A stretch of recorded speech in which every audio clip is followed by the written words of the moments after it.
Programme میں خوش آمدید ناظرین۔ پاکستان کے نظام کا شدید ترین امتحان ایک ایسا شخص جو عدالت کے کٹہرے میں کھڑا ہو سکتا ہے، جس کے بارے میں سنگین الزامات ہیں۔ پاکستان کی جوڈیشری اور پاکستان کی جوڈیشری کے incharge chief justice of the supreme court of Pakistan سے سوال کر رہا ہے کہ میں آپ سے پوچھتا ہوں، مجھے یہ بتائیں۔ اس پر جانے سے پہلے ناظرین، جو جواب سبمٹ کیا گیا، میرے نزدیک اس کی سب سے جو اہم شق ہے، جس کا حوالہ میں پہلے دے چکا ہوں، وہ پیراگراف یہ ہے جس کے اندر ملک ریاض یہ کہہ رہا ہے کہ I did not get any relief whatsoever in the suo motu human rights cases pending before this August court, contrary to the assurances and promises made by him, that is Dr. Arsalan, the detail of which is available as Annex H in the paper book mark AAA. بیان حلفی کہہ رہے ہیں کہ جی میں نے ان تمام معاملات کو درست کروانے کے لیے پیسے دیے، اور اگر آپ اس ڈاکومنٹ کو پڑھیں تو آپ کے پاس بہت اچھی تنظیمی صلاحیت ہونی چاہیے، آپ کے پاس ایک پورا نظام موجود ہونا چاہیے۔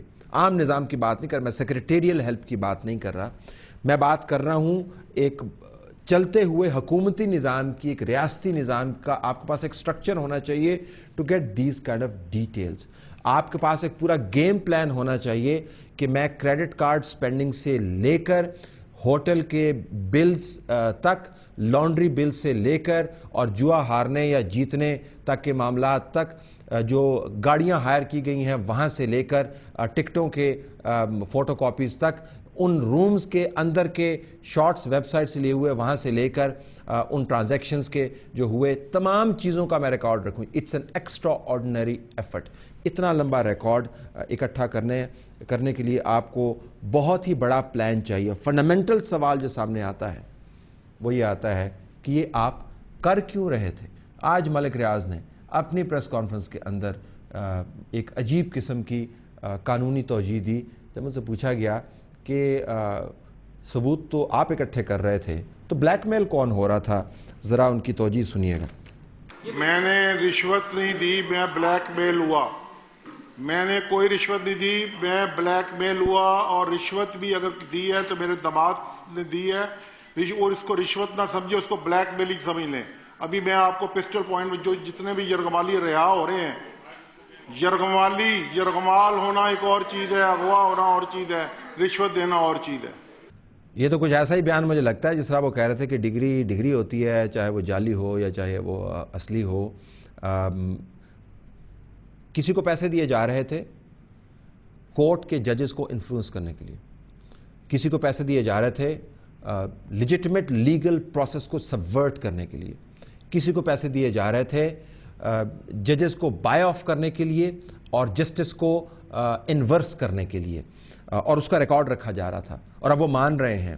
تو اتنا جرم تو ثابت ہو جاتا ہے کہ رشوت دی گئی ہے۔ اس کی تشریح جو ہے یہ رشوت تھی یا بلیک میل تھا یا ایکسٹورشن تھی، یہ ملک ریاض تو اب نہیں کریں گے، یہ تو جوڈیشری ہی کرے گی۔ اس کے علاوہ کیا 3-4 اہم نکات ہیں جو ہمیں سامنے رکھنے چاہیے؟ بریک کے بعد ناظرین جب ہم آئیں گے تو پریس کانفرنس کے اندر ملک ریاض کی طرف سے لگائے گئے ایکسٹرا آرڈنری الزامات اور ایکسٹرا آرڈنری اوڈیسٹی کے ساتھ جو سوال پوچھے گئے، اس کا امپیکٹ بھی ہم اسیس کریں گے۔ صرف معاملہ اتنا ہی نہیں ہے کہ الزامات لگائے گئے، ہمیں تمام تر پروفیشنل فورسائٹ رکھتے ہوئے یہ کہنا پڑے گا کہ اس کے بہت گہرے اثرات مرتب ہوں گے جوڈیشری کے اوپر۔ چیف جسٹس کے لیے یہ عام معاملہ نہیں ہے، یہ نہ سمجھیے گا کہ یہ بالکل فروہی معاملہ ہے۔ It's an extraordinary situation. اس کے اوپر ہم بعد میں آئیں گے۔ 3-4 جو ایشوز رہ گئے ہیں وہ آپ کے سامنے بھی رکھتے ہیں آفٹر دس بریک۔